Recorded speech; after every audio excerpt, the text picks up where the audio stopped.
Hello my dear students. तो आज के इस वीडियो में बहुत अच्छा लेटर लिखना हम सीखने वाले हैं। और लेटर इतना इम्पोर्टेंट है कि चाहे वो क्लासेस आपकी 9th 10th हो, 11th 12th हो, हर क्लास में लेटर लिखने के लिए आता है। वो बात अलग की है कि इस आधुनिक युग में हम जो है पत्र लिखना बहुत भूल चुके हैं, लेकिन फिर भी हमें एग्ज़ाम में लिखना पड़ता है।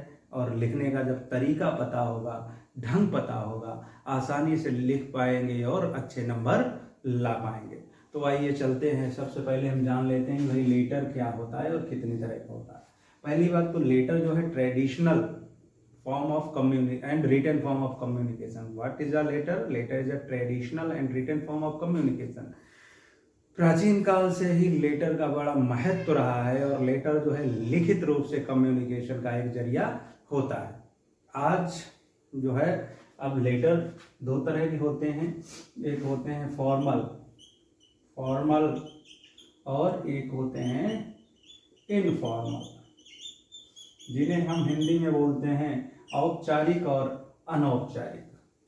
अब बात अगर फॉर्मल लेटर की करें तो फॉर्मल लेटर जो ये एडिटर्स के लिए लिखे जाते हैं।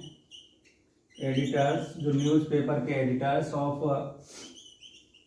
न्यूज़पेपर के एडिटर्स के लिए लिखे जाते हैं। ये बिजनेस लेटर होते हैं। बिजनेस लेटर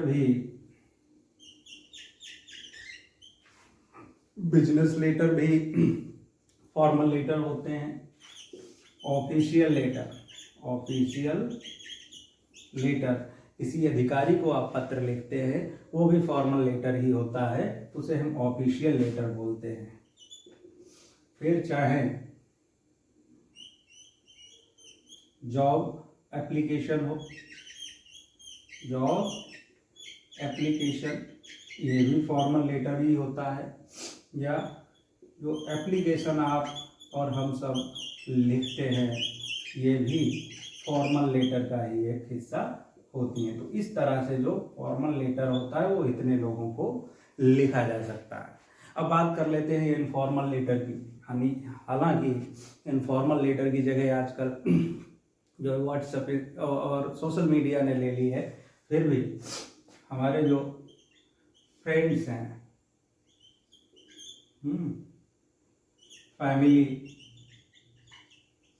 फैमिली मेंबर्स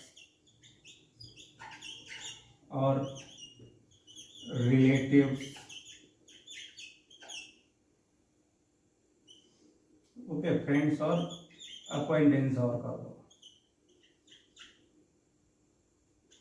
अक्वाइंटेंसेस जो परिचित लोग होते हैं, उन्हें हम इनफॉर्मल लेटर लिखते हैं। तो लेटर लिखने का तरीका अगर आपको आता है तो आप आसानी से लेटर लिख पाएंगे और अच्छे नंबर ला पाएंगे। तो आज हम इस वीडियो में सबसे पहले हम सीखेंगे कि फॉर्मल लेटर कैसे लिखा जाता है। और इंग्लिश ग्रामर हो या राइटिंग सेक्शन हो, वो पूरा अगर उसका फार्मूला और फॉर्मेट आपको पता है तो आप अच्छे से लिख पाएंगे। तो आज की इस वीडियो में सबसे पहले हम समझेंगे फॉर्मेट किसका, फॉर्मल लेटर का, कि फॉर्मल लेटर हम कैसे लिखते हैं। ओके, तो सबसे पहले हम देख लेते हैं फॉर्मेट क्या होता है। फिर एक लेटर भी मैं आपको लिख कर दिखाऊंगा कि आखिर जो है लेटर लिखा कैसे जाता है फॉर्मल। सबसे पहले suppose this is your page, ये आपका पेज है, तो लेफ्ट साइड पेज की आपको पकड़ लेनी है। सबसे पहले सेंडर्स एड्रेस लिखा जाता है, भेजने वाले का पता। और ये ज़्यादा से ज़्यादा जो है 3 लाइन में होना चाहिए, इससे ज़्यादा नहीं होना चाहिए। फिर अंडरलाइन का मतलब है आपको एक ब्लैंक लाइन छोड़ देनी है, राइट। फिर हम लिखते हैं डेट, और डेट मान लो कि आज 17 नवंबर है। 17 नवंबर है तो हम जनरली क्या कर देते हैं, इस तरह से लिख देते हैं। ये गलत है। हमें डेट जो है हमेशा एक्सटेंडेड फॉर्म में लिखनी चाहिए, फॉर्मेट में लिखनी चाहिए। तो हम सबसे पहले क्या लिखे, ऐसे लिखेंगे 17 नवंबर 2024, इस तरह से, ठीक है। कॉमा नहीं भी लगाते हो तब भी चलेगा। उसके बाद में हमारा फिर एक लाइन छोड़ दो, अंडरलाइन का मतलब आपको एक लाइन छोड़ देनी है। फिर लिखेंगे प्राप्त करने वाले का पता, यानी रिसीवर्स एड्रेस। और जो प्राप्त करने वाले का पता है ये भी 3 लाइन से ज़्यादा नहीं होना चाहिए। कई बार बच्चे क्या कर देते हैं, पूरा एक ही एक लाइन में लिख देते हैं, ये भी गलत है, ठीक है। उसके बाद में जो है हम लिखेंगे सब्जेक्ट, ठीक है। सब्जेक्ट के बाद में salutation, salutation dear sir, sir, madam, या रेस्पेक्टेड सर, रेस्पेक्टेड मैडम। अब जो है सीबीएसई में तो क्या है कि सैल्यूटेशन पहले आता है सब्जेक्ट, सब्जेक्ट यहाँ आ जाता है और सैल्यूटेशन यहाँ चला जाता है। ये भी एकदम लेटेस्ट तरीका है, ठीक है। उसके बाद में सैल्यूटेशन लिखने के बाद में हम लिखते हैं बॉडी ऑफ लेटर। और जो लेटर की बॉडी है, अच्छा लेटर जो है 3 पैराग्राफ में लिखा जाता है। ऐसा पैराग्राफ इंट्रोडक्टरी पैसेज, जिसमें आपको अपना जो है इंट्रोडक्शन लिखना है इसका, लेटर का। फिर उसके बाद में डिस्क्रिप्टिव पैसेज, और उसके बाद में कंक्लूसिव पैसेज। इस तरह से लिखेंगे तो आपसे गलतियां नहीं होंगी, अच्छा लेटर लिख पाएंगे। ये लिखने के बाद में फिर हमारा जो है क्लोजिंग सेंटेंस, या जिसे हम थैंकिंग यू बोलते हैं, वो लिखेंगे। थैंकिंग यू, इसे हम जो है कह सकते हैं कि ये क्लोजिंग सेंटेंस होता है, राइट। उसके बाद में हम लिखते हैं सब्सक्रिप्शन। सब्सक्रिप्शन क्या होता है, योर्स फेथफुली। उसके बाद में आ जाता है सिग्नेचर, राइट। और सिग्नेचर क्या होता है, आप यहाँ पूरा नाम लिख देंगे या XYZ कर देंगे। तो ये जो कुछ फॉर्मेट होता है, पॉइंट्स होते हैं, अगर आप इन्हें याद रखेंगे तो आपसे गलतियां नहीं होंगी, आपको नंबर अच्छे मिल जाएंगे, राइट। सबसे पहले ये पॉइंट्स याद रखने हैं, 1 2 3 4 5 6 7 8 एंड 9 पॉइंट्स आपको याद रखने हैं। अब कुछ बच्चे क्या करते हैं कि सेंडर का एड्रेस यहाँ लिख दिया, रिसीवर का लिख दिया, कुछ डेट यहाँ लिख देते हैं, कुछ यहाँ लिख देते हैं, कुछ यहाँ लिख देते हैं, ये गलत है। ये लेटेस्ट फॉर्मेट है, हमें उसी के अकॉर्डिंग पत्र लिखना पड़ेगा, राइट। दूसरी चीज़ ये है कि आप जितना लिखेंगे सही से उतने नंबर मिलेंगे। आप जो है बिल्कुल ये सब एक लाइन में होना चाहिए, इधर उधर नहीं होना चाहिए। अगर आप इस तरह से मेथड फॉलो करेंगे तो आपसे गलतियां नहीं होंगी, आपको नंबर अच्छे मिलेंगे, आप अच्छा लेटर लिख पाएंगे। ओके, तो बढ़ते हैं आगे। अब मैं आपको एक लेटर लिखकर दिखाऊंगा ताकि आप अच्छे से समझ जाएं कि ये फॉर्मल लेटर जो है उसका फॉर्मेट क्या होता है। फॉर्मेट ऑफ ये क्या था, फॉर्मल लेटर का ये फॉर्मेट है। इनफॉर्मल का अलग होता है, वो हम आपको अगले वीडियो में समझा देंगे। ओके, तो बढ़ते हैं आगे। तो अब सबसे पहले एक क्वेश्चन देखिए आप लोग। क्वेश्चन के बाद में मैं आपके लिए एक आंसर लिखूंगा। तो देखिए, right a letter to the editor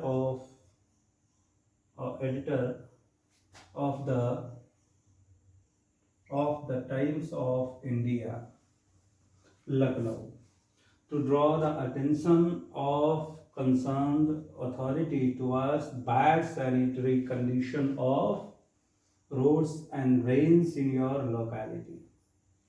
ठीक है, फिर you are Ravi Rita of 36B Gomti Nagar Lucknow.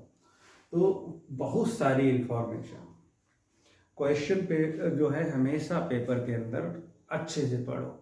बहुत सारी इंफॉर्मेशन, बहुत सारी जानकारी आपको क्वेश्चन में ही मिल जाती है। जैसे सबसे पहले हमें क्या लिखना होता है, भेजने वाले का पता। तो देखो, सबसे पहले क्वेश्चन में यहाँ आपको भेजने वाले का पता मिल गया। फिर डेट लिखते हैं, वो तो आपको पता ही होती है। फिर प्राप्त करने वाले का पता, यानी किसके लिए लिख रहे हो। फिर क्या प्रॉब्लम है, सब्जेक्ट क्या क्या है, तो ये देखो यहाँ आपको अपना सब्जेक्ट भी मिल गया। अब सब्जेक्ट को डिस्क्राइब कर देते हैं। अपना लेटर लिख गया। तो सबसे पहले क्वेश्चन को समझ लो। क्या, right a letter to the editor of the Times of India to draw. अब आपको लखनऊ के टाइम्स ऑफ इंडिया के एडिटर को पत्र लिखना है। क्या, आप खींचने के लिए, क्या, अटेंशन, ध्यान किसका, संबंधित अधिकारियों का। किस तरफ, कि आपके मोहल्ले की जो गलियां हैं उनकी साफ सफाई की व्यवस्था, सड़कों की और नालियों की अच्छी नहीं है। आपका नाम रवि या रीता है। कई बार नाम नहीं दिया जाता है पेपर के अंदर, और पता भी नहीं दिया जा सकता है, तो उसे आप एज्यूम कर सकते हैं, उसे आप बना के भी लिख दोगे, अपना पता लिख दोगे, तब भी गलत नहीं होगा। तो ये तो आपका रहा क्वेश्चन। अब हम आपके लिए लिखेंगे आंसर की। आखिर आंसर कैसे लिखेंगे, क्या होता है। ठीक है, तो जैसा कि हम लोग फॉर्मेट देख चुके हैं, एक क्वेश्चन हमने आपको दिया है, अब उसका आंसर जो है यहाँ पर मैंने लिखा है। इसी तरह से लेटर जब आप एडिटर को लिखेंगे, यानी कि फॉर्मल लेटर लिखेंगे, तो नंबर आपको बहुत अच्छे मिलेंगे। तो सबसे पहले भेजने वाले का, जैसा हमने बताया, फॉर्मेट में पता लिखा जाता है। तो भेजने वाले का पता क्या है, आपका पता क्या है, 36B गोमती नगर लखनऊ। उसके बाद में जैसा कि हम लोग जानते हैं, एक लाइन ब्लैंक छोड़ दी जाती है। अंडरलाइन का मतलब एक लाइन ब्लैंक छोड़ दी है। फिर डेट डालनी है, जिस दिन, कौन सी डेट, जिस दिन हम लेटर लिखते हैं उस दिन की डेट लिख देते हैं। तो डेट क्या है, 17 नवंबर 2024। फिर जिसको पत्र लिख रहे हैं, यानी रिसीवर का एड्रेस, किसे लिख रहे हैं, एडिटर, इस अखबार का एडिटर है द टाइम्स ऑफ इंडिया, कहाँ का, लखनऊ या दिल्ली, कुछ भी हो सकता है। फिर सब्जेक्ट, अब फॉर्मेट कॉन्स्टेंटली बदलता जाता है, तो ये भी गलत नहीं है। आप सैल्यूटेशन पहले लिख दें, सब्जेक्ट बाद में लिख दें, तब भी गलत नहीं होगा, वो भी सही है। तो सब्जेक्ट क्या है, bad sanitary condition of roads and drains. विषय क्या है कि जो शहर की गलियों की, मोहल्ले की गलियां हैं और रोड हैं, उनकी कंडीशन की, साफ सफाई की कंडीशन अच्छी नहीं है। फिर सैल्यूटेशन लिखने के बाद अब एडिटर के लिए, जब किसी भी न्यूज़पेपर के एडिटर के लिए पत्र लिखते हैं, तो ये लाइन आपको याद होनी चाहिए। फिर कोई भी प्रॉब्लम होगी, कोई भी सब्जेक्ट होगा, वो आप यहाँ सीधे लिखेंगे और कुछ नहीं करना। क्या है, through the columns of your esteemed newspaper I would like to draw the attention of concern authority towards. इतना तो आपको याद ही होना चाहिए। क्या, आपके पत्र के माध्यम से मैं संबंधित अधिकारियों का इस तरफ ध्यान आकर्षित करना चाहता हूं। और क्या, ये आपको सब्जेक्ट में भी, सब्जेक्ट जो है वो यहाँ मेंशन कर दें। क्या है, bad sanitary condition of roads and drains in my locality. आपके जो शहर मोहल्ले की जो सड़कें हैं, जो नालियां हैं, उनकी कंडीशन जो है बहुत ख़राब है, उन्हें टाइमली साफ नहीं किया जा रहा है, जिसकी वजह से आपको बहुत सारी समस्याएं हो रही हैं। तो यानी ये इंट्रोडक्टरी पैसेज हो गया, पहला पैसेज हो गया, ठीक है। दूसरा पैसेज यानी डिस्क्रिप्टिव पैसेज में जो है आप अपनी पूरी समस्या, जो भी आपकी प्रॉब्लम हो, उसे आप डिस्क्राइब करेंगे। कैसे? as we know that clean lineage is next to God lineage। जैसा कि हम जानते हैं पूजा पाठ से जरूरी क्या है? साफ सफाई है। बट द कंडीशन की स्पेलिंग गलत है, condition of my locality is different. लेकिन हमारी जो मोहल्ला है इसकी स्थिति एकदम अलग है। क्यों अलग है? Heaps of garbage can be seen in every corner of the city. ठीक है, शहर की जो सड़कें हैं उसके हर कोने पर कूड़ा कबाड़ के बड़े बड़े ढेर देखे जा सकते हैं। Most of the roads and streets remain unswept in Gomti Nagar. Gomti Nagar की जो ज्यादा से ज्यादा सड़कें हैं वो कैसी, और गलियां हैं, उनमें झाड़ू नहीं लगती, उन्हें साफ नहीं किया जा रहा है। This causes a lot of foul smell and inconvenience. ठीक है, इससे क्या होता है? बहुत सारी दुर्गंध आती है और असुविधा होती है। ड्रेन्स और रेयरली क्लीन्ड, जो नालियां हैं उन्हें तो कभी कभार साल में एक आध बार साफ किया जाता है। Many lanes are full of stagnant water due to overflow। अब जो नालियां में गंदगी भर जाती है, कचरा भर जाता है, जिससे गंदा पानी सड़कों पर आ जाता है ओवरफ्लो होने से। I have given several written complaints to the concerned authority। मैंने कई सारे एप्लीकेशन रिक्वेस्ट करके लिख के संबंधित अधिकारियों को दिए हैं, but no solid step has been taken so far. लेकिन अब तक कोई ठोस कदम नहीं उठाया गया है। Therefore, इसलिए I have decided to request you to publish a report about this problem in your newspaper। इसीलिए मैंने निर्णय लिया है कि आपसे रिक्वेस्ट करने का कि आप अपने अखबार में इसकी समस्या को लेकर एक रिपोर्ट पब्लिश कर दें। तो ये पूरी बात आपकी हो गई। दूसरे पैसेज में इसे बोलते हैं descriptive passage. I hope that after reading the report the concerned authority will awake from slumber means गहरी नींद। तो मैं उम्मीद करता हूँ कि इस रिपोर्ट को पढ़ने के बाद संबंधित अधिकारी नींद से जागेंगे and they will take some solid steps to solve this problem. और इस समस्या को सॉल्व करने के लिए, हल करने के लिए कुछ ठोस कदम उठाएंगे। Thanking you yours faithfully. ये क्लोजिंग सेंटेंस है, ये सब्सक्रिप्शन और आपका साइन जो भी उसमें दिया गया है, नहीं दिया गया तो XYZ लिख सकते हैं। तो इस तरह से सबसे पहले क्या आप लिखेंगे?